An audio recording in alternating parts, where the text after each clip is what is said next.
orçamento participativo ou qualquer outro, agora o programa de metas. Quer dizer, o que permite dizer que aquele projeto passou efetivamente por um processo participativo? Né? As audiências públicas, né, que são feitas, as oficinas, reúnem 200 pessoas, 300, 400, uma audiência de 400 pessoas, uma audiência muito grande. Né? Quantas pessoas conseguem falar? É uma questão de tempo físico. Quantas pessoas conseguem falar? Em que medida, né, essa participação que as pessoas têm em uma audiência pública, elas conseguem ser efetivamente incorporadas aos processos? Isso vale para projetos, audiências públicas no executivo e também no legislativo. Então, nós precisamos, né, aprofundar essa discussão sobre risco, inclusive, na área de urbanismo, sobretudo, de haver uma judicialização de todos os projetos e dos processos. Né? Porque o que nós vivemos aqui em São Paulo nos últimos anos foi que muitos projetos foram paralisados por falta de participação. Né? Corretamente, inclusive, alguns deles. Mas eu temo que os mesmos argumentos que foram utilizados, né, poderão ser utilizados no futuro por algum grupo que se considere insatisfeito com alguma coisa que está acontecendo. Como o Estatuto das Cidades, ele estabelece que qualquer plano urbanístico tem que passar por processos participativos, a possibilidade disso ser bloqueado, do ponto de vista e ser judicializado, é muito grande. Então é importante, Rogério, que se aprofunde, né, e a gente consiga ter possa construir processos participativos na cidade que existam, que dê acesso à informação, que dê acesso às pessoas poderem se manifestar, que possa haver devolutivas, mas que ao mesmo tempo signifique a possibilidade de andar para frente, para a gente não andar para o lado, muitas vezes a gente acaba andando para o lado, discute e não consegue chegar num resultado. Eu acho que essa área, como a área que está, né, no momento das suas atribuições, eu acho que é uma área importante. Por outro lado, sem participação, né, nós não vamos construir democracia. Né? Nós estamos quer dizer, eu acho que nós estamos num paradigma hoje de que a democracia tem que ser participativa, ela tem que incorporar, né, e isso pode ser muito positivo para aperfeiçoar as políticas públicas. Todas as minhas experiências no poder público mostraram que o processo participativo enriquece muito a ação do poder público. Né? Então, eu acho que ela é muito importante. Ela não pode ser paralisadora. E aí, eu acho que tem que se abrir uma janela importante para discutir como nós vamos utilizar as novas tecnologias dos processos participativos. A internet e outras formas de interlocução entre o cidadão e o poder público para poder superar as limitações do presencial. Eu acho que o presencial é muito importante, ele é fundamental. Né? Acho que a gente está aqui conversando, cara a cara, é totalmente diferente de estar fazendo isso de maneira virtual, embora a gente pudesse estar falando aqui para a internet, algumas vezes a cada cidade faz transmissão dos debates pela internet, mas é muito diferente, né, o presencial. Então é importante o presencial, mas o presencial ele é insuficiente, né, considerando a dimensão da cidade para poder fazer esse processo de discussão. Bom, eu queria finalizar aqui falando então um pouco na questão duas coisas, né? Vou finalizar depois falando um pouco das algumas iniciativas que nós estamos tomando na Câmara em relação à questão de direitos humanos e, em particular, em relação à questão de atuação na questão de nome de rua ligadas ao regime militar, né? Mas antes disso eu queria falar um pouco sobre violência, sobre território, os efeitos da violência sobre a cidade. Nós temos, como o Sérgio falou aqui, nós temos uma sensação de insegurança, né, que é muito forte na cidade. Né? É uma sensação de segurança generalizada, inclusive nos bairros com baixos índices, né, de homicídio, baixos índices de insegurança. Mas a segurança ela é uma coisa generalizada, a sensação de segurança é muito grande, e isso tem tido um forte impacto nas questões ligadas ao uso do espaço público. Né? E eu tenho feito aí já há muitos anos toda uma discussão da necessidade da gente recuperar o espaço público como um espaço vivo, um espaço utilizado pela população e não como os espaços desertificados que estão se transformando, que foram se transformando. Eu acho que nós temos uma questão, quer dizer, hoje a questão da segurança é uma questão central na construção de uma cidade democrática e na construção de um urbanismo democrático. Né? Então, isso passa pelas questões,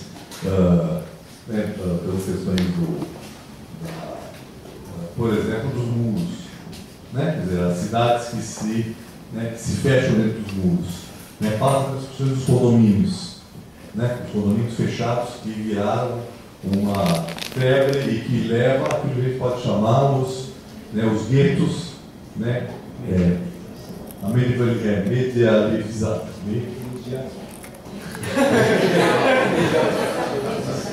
A construção dos castelos murados, onde as pessoas se protegem. Quer dizer, isso aqui, do ponto de vista, isso é o fim da cidade. Porque a cidade, né, na Idade Média, né, as cidades na Idade Média era exatamente o contrário desses castelos fechados.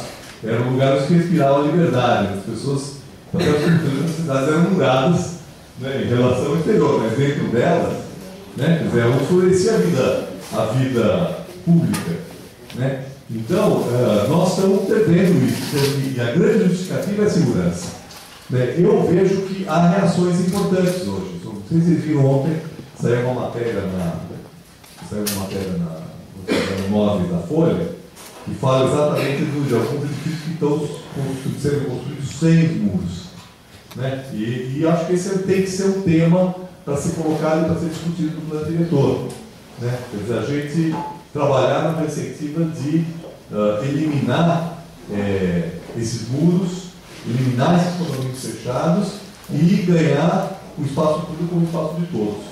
Isso passa, evidentemente, pela discussão de segurança e pela mudança dessa sensação de segurança que predomina na cidade. Isso aí, né, extravasa para todos os temas.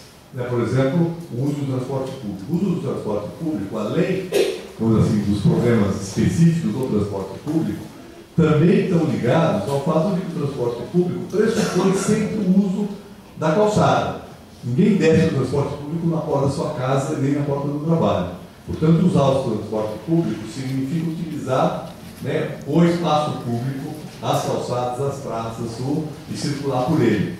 Então, se nós quisermos mudar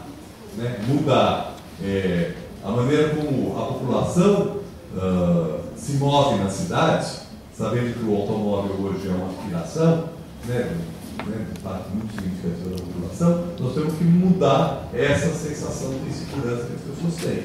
Então, eu estou dando aqui alguns exemplos que são importantes, né, dessa relação entre a segurança e o urbanismo. Cada vez mais isso se torna uma questão que eu acho que é central se a gente quiser pensar uma cidade diferente. Outra coisa que eu considero assim, fundamental nessa questão da segurança é ver como é que ela pode ser trabalhada também, e nesse sentido ela passa pela questão da transversalidade, né, nas várias políticas públicas. Por exemplo, na questão da educação, na questão das escolas. As escolas também, né, têm como um pressuposto, né, espaços que se fecham e que são espaços permanentemente vigiados. Né? O espaço escolar, como um espaço vigiado, é um espaço que gera também uma reação, né? A gente sabe, né? Por exemplo, a depredação das escolas sofre por parte dos alunos, está diretamente ligado, né, a essa maneira como os próprios alunos são tratados nesses espaços vigiados, normatizados, disciplinados e exige também uma revisão da maneira como, né, as escolas são constituídas. Nós temos discutido muito, outro dia teve inclusive um seminário lá na USP, com o pessoal Diretoria Regional de Educação, né, do Butantã, cujo tema era a cidade educadora. Né? Quer dizer, esse conceito de cidade educadora, né, pressupõe necessariamente, né, a cidade como um espaço, o uso da cidade como um espaço público. E a escola extravasar os muros, né, a educação extravasar os muros da escola.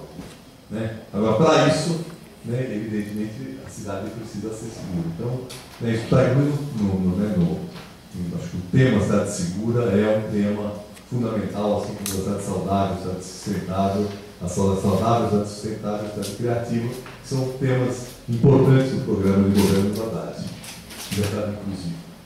Né? Bom, eu queria finalizar né, falando aqui que eu tomei já algumas iniciativas aí no mandato, diretamente ligadas a essa questão da nomenclatura de próprios públicos, né, relacionados à ditadura militar. Eu sinto que existe na Câmara uma coisa que preocupa bastante, que é um reproduzimento dessa visão, como é que eu diria? Belicista. Belicista, militarista, da ideia de segurança muito forte. A presença dos... Não tem nada contra os policiais militares que estão na Câmara, em tese. Acho que são corporações, existem necessidades, podem estar representadas.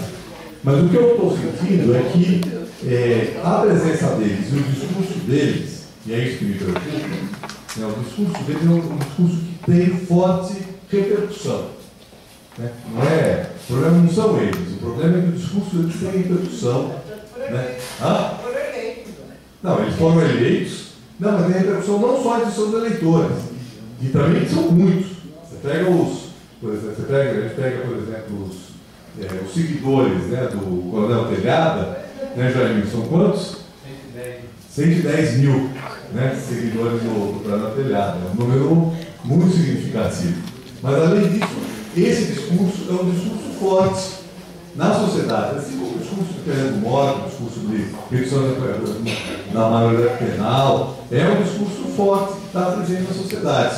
Então, nós temos que criar claro que a Câmara é um espaço importante, mas não é só na Câmara, nós temos que criar espaços de debate e discussão sobre esse tema, sobre o risco, né, desse discurso ele ganhar muita força. Né? Quando, né, por exemplo, o Coronel Telhado ele anda com um broche na rota. Né? Quer dizer, e quando, né, ele propõe criar, né, fazer uma homenagem à rota na Câmara, ele expressa, né, uma visão que encontrou respaldo, né, entre, né, muitos vereadores assinaram esse requerimento. Né, inclusive alguns do PT, depois ficaram, recuaram, etc. Né? Mas mesmo assim, né, quer dizer, muita gente fala assim, não, tudo bem, né, a rota só não vai ter a justificativa, porque a rota perseguia os... Não, mas isso não é uma cara do PT. Né? Quer dizer, tudo bem fazer uma homenagem, mas não vai ser justificativa. Igual a da rota, porque eles perseguiram, né, terroristas, guerreiros, etc. Tá certo? Né, como se... se o programa fosse o que foi escrito, né? Você não está homenageando a Constituição, está homenageando todos os seus atos. Você está lembrando. Então, eu acho que essa questão é uma questão que tem que ser realmente aprofundada no debate. Né? Eu acho que se aceitou uma coisa que eu não acho correta, que eu não acharia correta em tese, que é a separação da Comissão de Direitos Humanos da Comissão de Segurança. Certo? Isso acabou se aceitando com um acordo político ali, né? Mas eu acho que no fundo é uma maneira de, como é que eu diria? É uma maneira de acomodar essas visões nos seus espaços sem que se aprofunde o debate real, né? Então, criar um espaço de segurança descolado do espaço de direitos, eu acho uma visão incorreta. Né? E aí eu acho que isso vai, certamente isso será um tema que irá ser debatido nos próximos anos. A Comissão da Verdade foi criada, foi recriada, já existia, acho que ela é um espaço importante. Eu propus uma emenda na lei que estabelece as regras para a mudança do nome de logradouros, criando um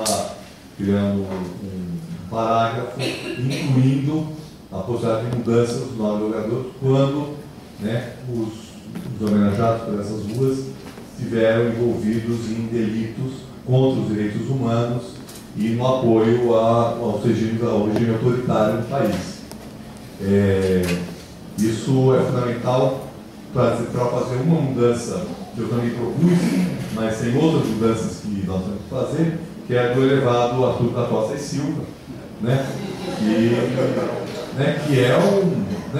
que é todo dia na rádio, assim, o elevado Arthur está convencionado, está parado.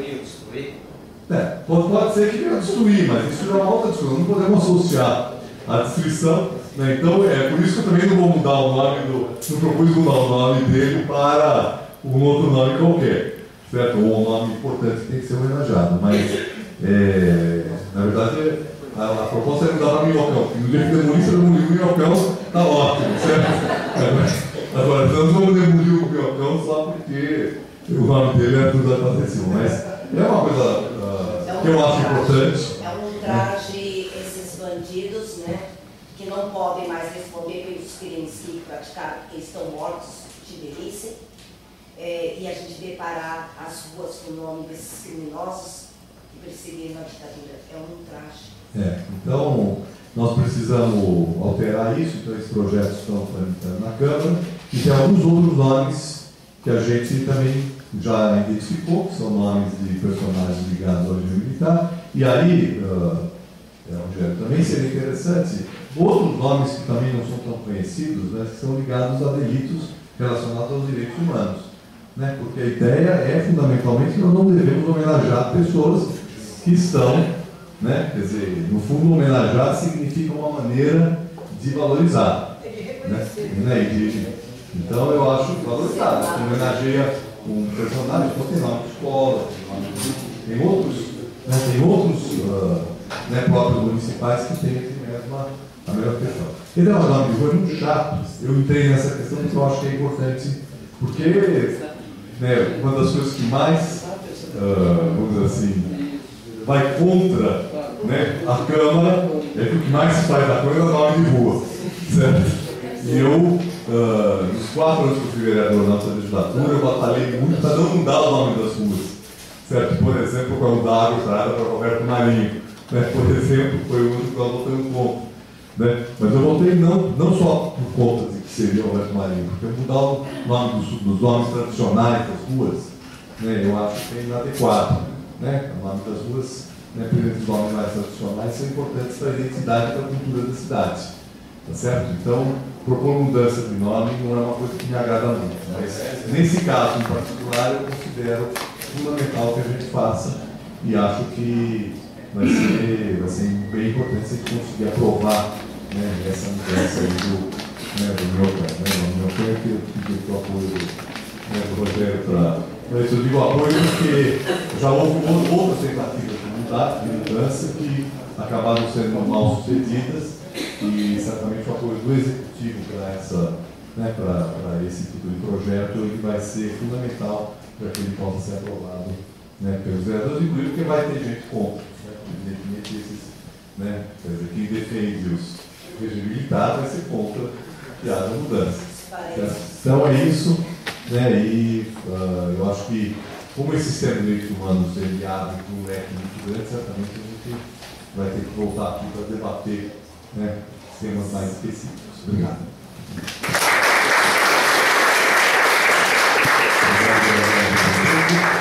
Eu vou abrir para as inscrições, de fala, a gente pode, conforme as pessoas forem se inscrevendo, a gente vê quantas pessoas talvez fazem uma como a gente faz. E antes só de passar a palavra às pessoas que são inscritas. É importante dizer que a Casa da Cidade é mantida com alguma dificuldade pelas pessoas que frequentam a casa. A gente tem uma caixinha ali ao lado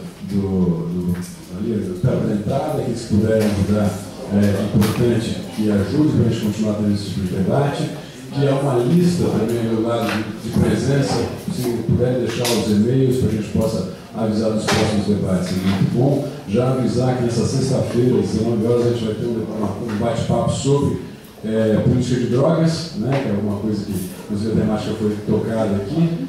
E, bom, e aí eu vou, com isso, anotar as inscrições. Enquanto eu olho, só posso usar a prerrogativa aqui e já fazer uma questãozinha? Ou é muito abuso de eu vou fazer, então eu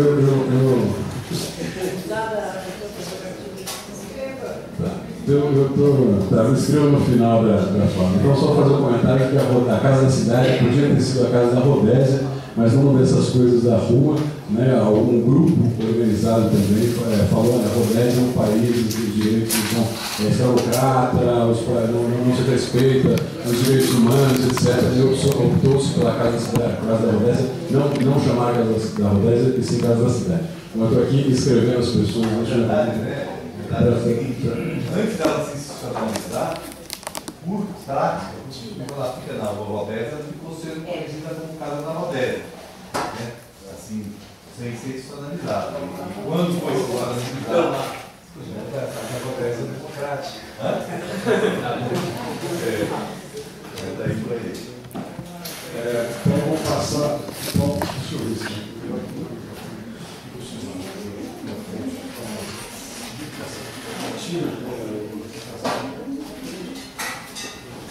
Quantos minutos para cada um? 3 minutos? No máximo 3 minutos para que todo mundo possa participar. Boa noite a todos, boa noite à mesa. Eu sou Tina Galvão, assistente social, moradora da região central. Sou funcionária aposentada da prefeitura e muitos anos na militância dos direitos humanos. Eu queria dizer que na fala deles eu vou aproveitar e falar com todos aqui da mesa para poder fazer alguma reflexão a respeito. A primeira coisa que me impressionou, quando você foi secretário, você disse, sou secretária da participação, e hoje citei coordenadoria do LGBT, citei questão do negro, questão do idoso e tal. E parece que vocês estão fazendo, embora eu participe sempre dos governos do PT, e está vendo o seguinte, está fazendo a mesma coisa que sempre foi feito, de que tudo que não dá, cara, vai para conta, que a gente brincava no serviço social. Sabe, não cabe, vem para conta, e a gente ficava com um leque de assuntos e de questões de política pública nesse bloco, todo não conseguimos resolver. A Secretaria de Assistência vai ser extinta? As coisas que você aponta aí, muitas delas são relacionadas à Secretaria de Serviço Social, que hoje tem até outro nome. A questão da violência que você coloca, eu acho que não é uma questão que seja descolada no contexto de uma cidade que já sofre do seu tempo de vida de políticas públicas, políticas públicas que isolam determinadas regiões. A gente faz ali no voluntariamente, como ação da cidadania, que eu sou da coordenação, nós usamos espaços que existem ali na Cracolândia, que é patrimônio, a gente criou o Arnaldo também faz parte comigo, e que a gente chama de aquele abraço. É um projeto que nós estamos tentando encaminhar, até precisaria depois conversar com você, forma de marcar para encaminhar para a secretaria, e que a gente quebra a violência através do abraço, que é através da conversa, do entendimento e de oficinas na construção da cidadania. E não da violência que nós assistimos a polícia batendo, a polícia usando um berrante, a buzina deles é um berrante, e conforme eles aplicam, a população muda de lugar. Vai para lá, vai para cá. Tem o Shopping Noia, ele se defende usando o Shopping Noia, é um lençol que se põe um banquinho e se vende produtos ali. Você não questiona se é roubado, se é dado, mas ali que tem a sobrevivência dele. A pedra rola, R$10 e a polícia compra. E a polícia vem, é um festival. Agora, São Paulo não está conseguindo conquistar a sua cidadania, nem o pertencimento. Eu acho que vai chegar ao ponto que não dá mais tempo. O que nós fizemos com essa cidade? Como é que nós temos um desafio enorme, quando o governo democrático e popular é de recuperar minimamente a cidadania do povo. Que o povo não tenha medo de sair da sua casa. Isso é um terrorismo que a mídia faz, também em cima de dizer, está um perigo, 1h da manhã, o meu também, candidato, estou passeando da Cracolândia, não lá e para cá. E não acontece tanto de terror como se diz. A violência está sendo usada de uma forma que virou modismo, influenciado pela mídia. Porque as pessoas não têm esse instinto de tanta maldade. É tudo favorecido por uma questão de que nós não estamos conseguindo falar alto. Nós estamos na administração há 3 meses, 4 meses, é pouco. Nós precisamos levantar a cabeça e começar a gritar, gente. Não podemos admitir isso. Sabe, tem pessoas passivas que nada fazem e que nada. É o que eu ouço ambulante, eu já vou encerrar mesmo, ambulante falando para mim horrores, que hoje a greve dos professores, que a polícia não era para perseguir eles, continua ambulante livre na cidade, está falando mal da administração. E que veio o GCM tinha que estar dentro das escolas para combater o que os alunos fazem. Com os professores não conseguem trabalhar e entrar em greve. Agora, de tudo isso, eu vou encerrar mesmo, e eu acredito na cidadania, sou socialista, não nego a minha esperança, que senão eu não estaria aqui, vou em todos os fóruns que preciso, tenho uma militância ferrenha na região central, não desisto dessa luta, mas que ao mesmo tempo me sinto assim, muito sozinha nesse movimento, que o PT não tem dado conta, vamos reconhecer que não dá mais ao partido que já foi partido de militância, de entusiasmo, hoje ele está atuado, e a administração teria que estar convocando mais a participação, que seja os plenários populares, por região, por setores, mas nós não podemos imaginar que não haja uma forma do povo fazer com o povo e não para o povo, que é o nosso lema, enquanto gente que acredita na participação. E nós estamos aqui, mais uma coisa de cobrar do senhor secretário, que isso eu vou cobrar mesmo, com todo o direito que eu tenho de cidadã, em amor a essa cidade, que as políticas públicas sejam direcionadas a essa população e que a gente precisa de retorno e resposta. Obrigada.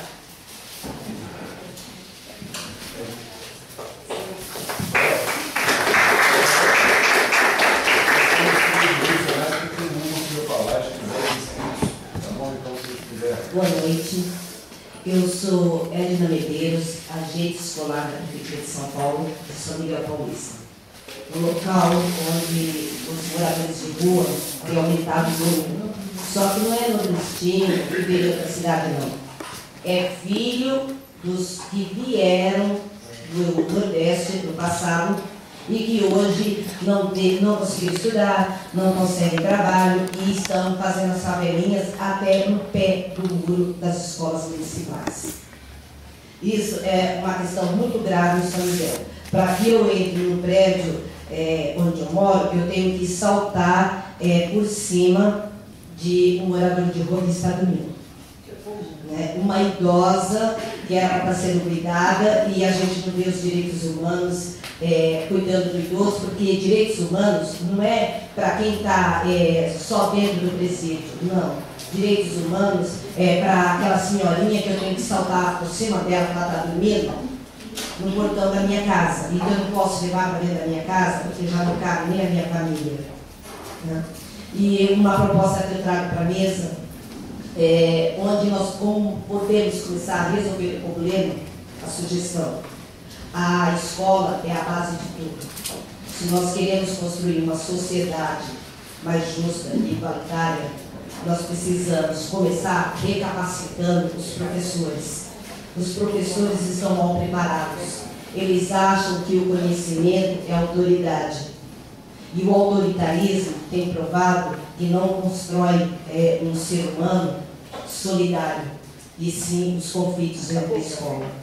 Eu venho trabalhando em um projeto há 3 anos dentro da escola, e eu estou readaptada às minhas funções devido a um atentado político que eu sofri e, graças a Deus, sobrevivi. E eu venho trabalhando com humanização da escola.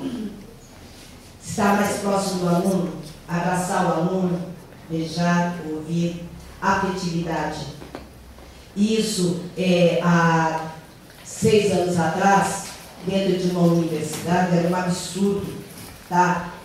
A relação professor-aluno ter afeto. Mas é a única forma de nós combatermos a violência que se inicia em casa e dentro da escola. É a falta de afeto e de amizade entre o educador e o educando. Então, essa é a proposta, tanto para a Prefeitura como para a Comissão dos Direitos Humanos, ensinar os professores, recapacitá-los, e para que eles possam também passar as leis e os direitos humanos que toda a sociedade tem, não só os que estão no presídio. Isso seria muito importante. Eu participei do Seminário Brasil e França, em 2003, dos conflitos em escolas, né? E também tenho visto que a população, seja ela de situação financeira boa ou miserável, ela não conhece os seus direitos. Direitos que nós brasileiros temos. Então, a proposta é essa, por favor, um curso para professores, funcionários e que passe para os alunos também os seus direitos. Obrigada.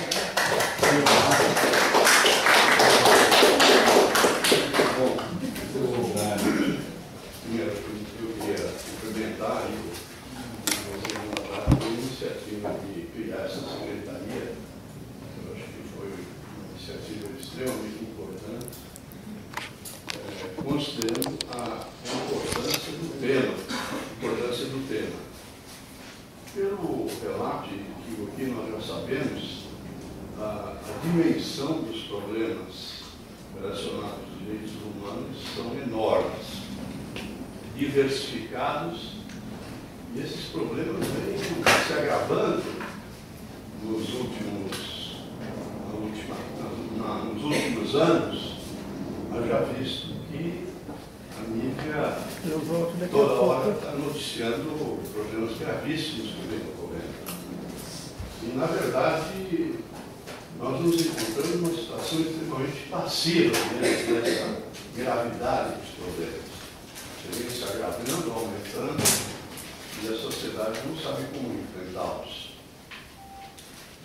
Eu acho que, pela dimensão dos problemas, o primeiro passo para montar uma política de direitos humanos é definir como começar, como atacar essa diversidade de problemas, considerando que, como foi visto, nós temos uma secretaria nova, e certamente com um número efetivo de funcionários e assessores muito pequenos, dado inclusive a dimensão do problema.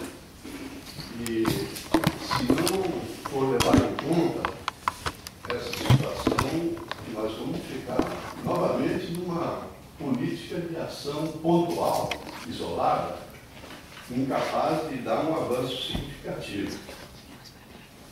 Eu acho que o primeiro passo, evidentemente, já foi dito aqui pelo Nabil, o tema envolve uma transversalidade, é que ela exige não só o envolvimento, já vou terminar, da secretaria propriamente dita, mas todos os órgãos da prefeitura. Direitos humanos envolve todas as secretarias, as 27. Não é só a Secretaria de Direitos Humanos. Então, primeiro, tem que envolver todos os órgãos da prefeitura para assumir essa política. E, logicamente, para cada área, cada unidade, tem que ter uma política específica, articulada por essa política mais geral. A segunda questão, eu acho que, segundo eixo é mobilizar a sociedade. Tem que mobilizar a sociedade e aí tem duas questões. Ou nós devemos começar com a parcela mais organizada da sociedade, ou vamos começar com a parcela dos excluídos, dos abandonados, dos marginalizados. Normalmente nós sabemos que somos menos organizados, embora sejam essa parcela os mais necessitados. Eu acho que, evidentemente, tem que atacar nos dois campos, vamos chamar assim. Mas a grande estratégia é ter a capacidade de mobilizar a sociedade organizada com políticas, com prioridades e políticas claras. Porque esse problema ele não vai ser resolvido, atacado somente por um órgão da prefeitura, e muito menos por toda a prefeitura. Isso significa que a secretaria também tem que tomar uma postura de defesa dos direitos do cidadão, em certas circunstâncias, até confrontando com os órgãos públicos, inclusive da própria prefeitura. Porque a postura de direitos humanos é defender os direitos humanos da sociedade, da população de São Paulo. E isso exige também uma articulação e uma pressão em cima de outros níveis de governo. Nós já foi relatado aqui, os órgãos estaduais, federais, também certamente são envolvidos e exigem cobrança. Por exemplo, vou citar um exemplo que não foi citado aqui para encerrar.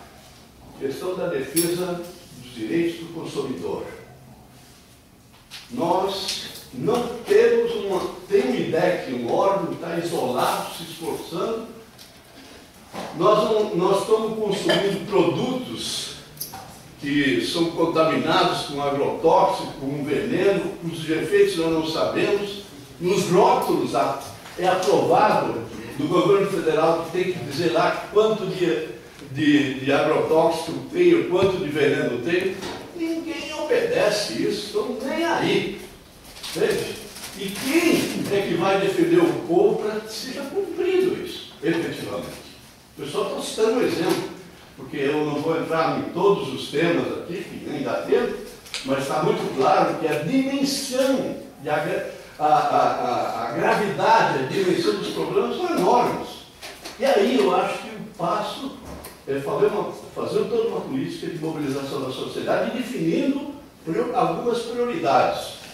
E essa é uma outra discussão que eu acho que caberia aqui para a gente aprofundar. Obrigado.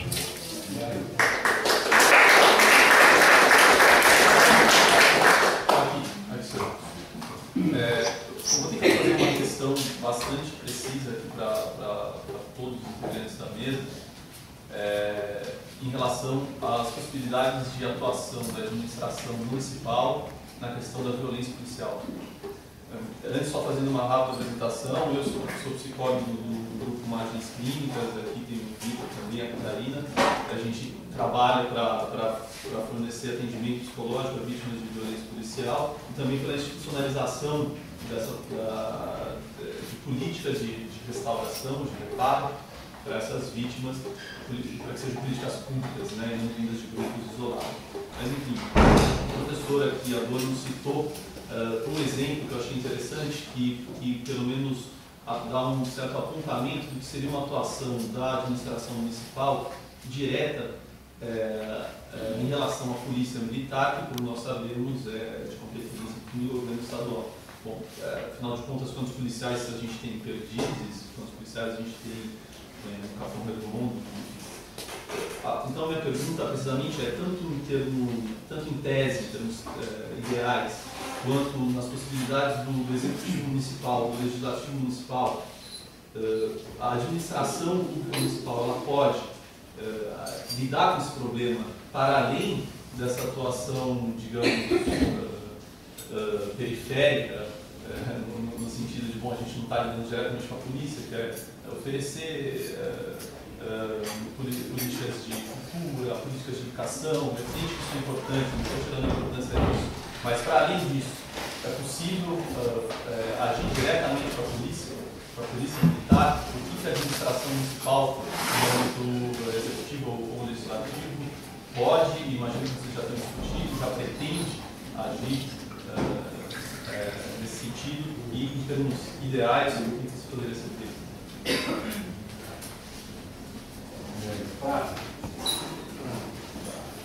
Então, pessoal, sou José Prata, eu lido nos temas ambientais, sou membro aqui da Casa da Cidade, Brasil das Florestas, coletivo Curupira.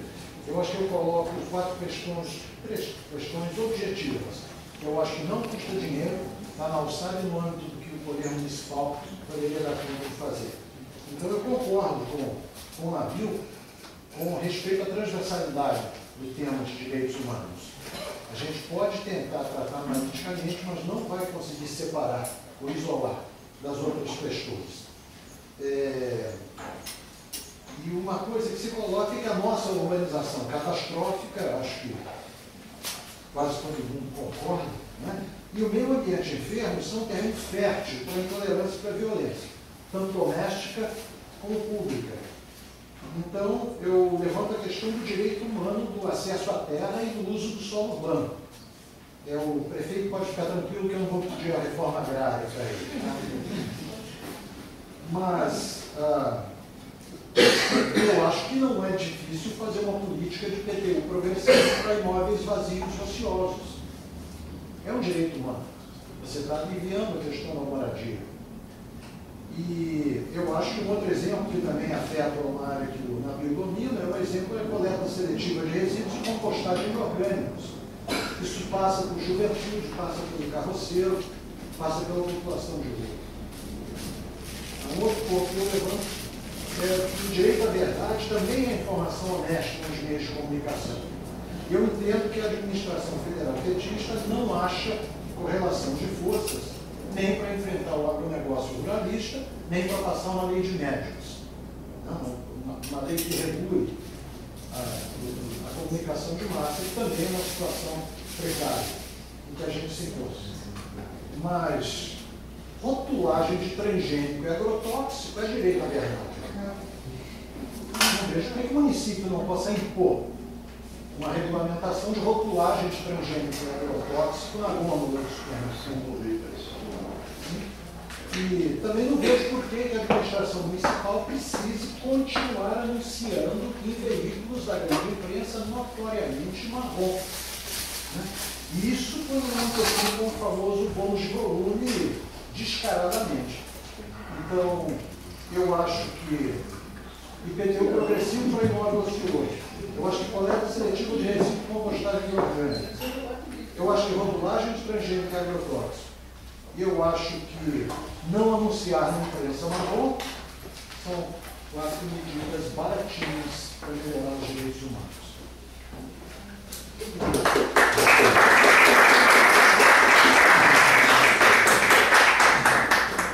Boa noite. Meu nome é Aristeu, eu trabalho como pessoal do Núcleo de Trabalhos Comunitários da PUC de São Paulo e também estudo o Movimento Nacional de Direitos Humanos. E algumas coisas que me vêm à mente. A gente, lá na região da Zona Sul de São Paulo, na Escola de Cidadania de Santo Dias da Silva, há pouco tempo a gente discutiu algumas questões sobre a participação dentro da cidade, a participação democrática dentro da cidade. E há muito tempo também a gente vem desenvolvendo alguns trabalhos junto ao Fórum de Defesa da Vida e pela superação da violência. Quando a gente fala em cidade, a cidade de São Paulo, a gente está falando de uma cidade com tamanho, população, acho que equivalente à da Grécia, uma população de um país. A gente está falando de algumas subprefeituras e alguns distritos que têm população equivalente a uma cidade. Aí, nesse sentido, como é que a gente pode pensar, por exemplo, aquela ideia que parece que está um tanto quanto engavetada, do uso dos conselhos de representantes junto à população para poder pensar em estratégias de segurança. Outra questão é como é que a prefeitura, ainda nesse sentido de pensar segurança e pensar essa sobrevivência de uma comunidade, como é que a prefeitura ainda se mantém com a operação delegada e aprofundando a operação delegada, indo para a operação pancadão junto à Polícia Militar do Estado de São Paulo, que notoriamente faz essa apologia e faz toda essa defesa do crime, toda essa defesa da violência, toda essa defesa ao espancamento da periferia. E como é que a gente pode pensar em modelos de participação, para além do próprio Conselho de Representantes, como a questão de ouvidorias, por exemplo. E pensando que nós temos um problema em São Paulo, que é a ouvidoria da polícia, que ela está basicamente 2 anos com uma pessoa, um interventor que não tem a legitimidade em estar lá. O atual ouvidor, Luiz Gonzaga Dantas, ele não tem qualquer legitimidade do conselho que o indicou. No entanto, ele continua lá dentro. E o que essa ouvidoria tem produzido até agora? Então, pensar em mecanismos de ação, programas, mas quais também são os nossos mecanismos de acompanhamento e monitoramento dentro dessas políticas de segurança e direitos humanos. Eu escrevi, certo? Não vou falar aqui, eu não estou em casa, e daqui a pouco a Larissa, que ajuda aqui na casa, vai assumir o espaço.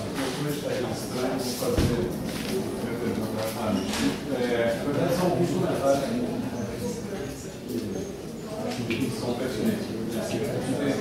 Primeiro, é interessante essa sensação de violência generalizada e a questão de violência no território, esse sentimento que a gente tem. E a gente tem alguns espaços para que isso poderia ser extravasado, por exemplo, os conselhos de segurança, e os conselhos, cada região, distrito policial tem um, e aí vai lá o policial militar e o polícia civil, e vai também os agentes públicos da subprefeitura, e é interessante que a gente chega nesse espaço achando que vai ouvir uma série de questões em torno da violência, e as perguntas são mais dirigidas às pessoas públicas da subprefeitura sobre portas, buracos e bueiro de lobo, boca de lobo. Deveria ser um fórum onde a violência, a segurança aflorasse, não até agora é muito menor do que essa outra questão, né? Talvez por falta de diálogo com o poder público, aí é um espaço, um conselho institucionalizado, há motivos para isso. Um buraco de rua. Há um bom tempo no poder público tem lidado com algumas questões.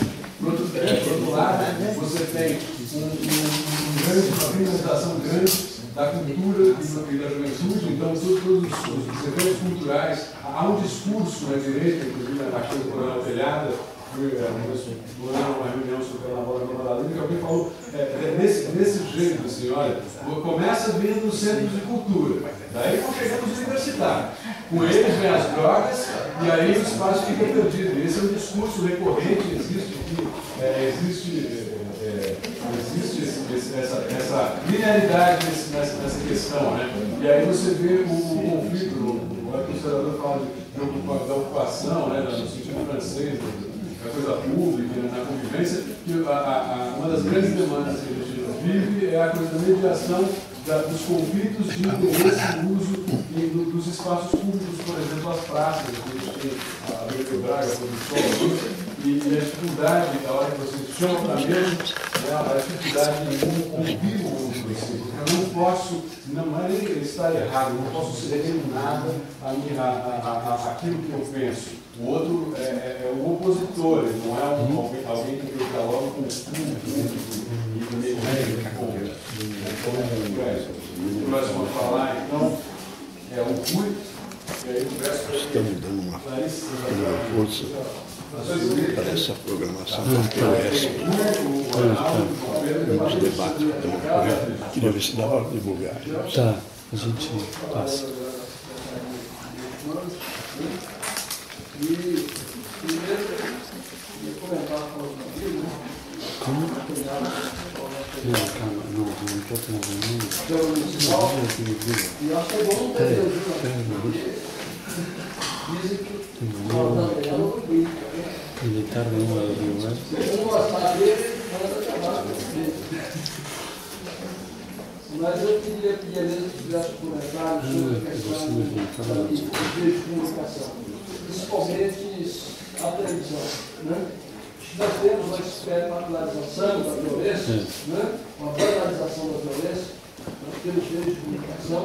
Quando é seu nome, Guilherme. na verdade, é o seguinte, estou com alguns documentos. Desadvogado, com com relação aos direitos humanos, com relação à violência, uma verdadeira exaltação, não só por conta dos filmes, né, de violência que existem, mas também pelos apresentadores, né, desses programas populares, né, que privilegiam a questão da violência, a intervenção da polícia, justifica violentamente, né, a violência praticada pelo Estado, praticada pela polícia. Essa coisa não vem de hoje, né, desde o período da ditadura, Tá passando coisa, né? Não passei alguma coisa.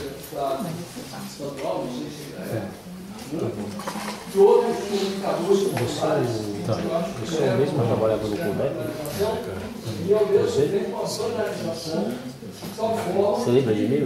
a organização das coisas, Ótimo tão natural colégio. quando você Eu sou perseguido até hoje.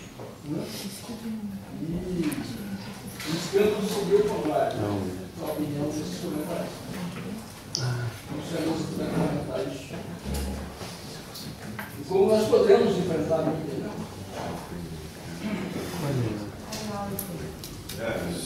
Boa noite a todos. Bom, primeiro gostaria de dizer que eu fiz a gravação completa da fala do professor, do secretário, infelizmente não gostaria de no treinamento, chegou na fala do navio, eu consto que você coloca a questão da participação. Eu posso colocar a disposição da cidade, está no site, fala, foi muito bacana. Em primeiro lugar, gostaria de dizer que a fala do secretário é bastante esperançosa para nós. Eu prestei bastante atenção em cada minuto, em cada assunto elementar. Eu acho que mesmo quando chegou a hora do professor Adorno, eu senti que bastante dos temas elementares já tinham sido colocados antes pelo secretário, de forma que isso, para quem está saindo de 8 anos de certo passado nessa cidade, é um grande amigo, já claro, junto com o Deus também, no câmara. Gostaria só de reforçar uma questão que foi colocada pela Tina sobre os direitos humanos, que tocam um determinado ponto em uma questão da cidade atual.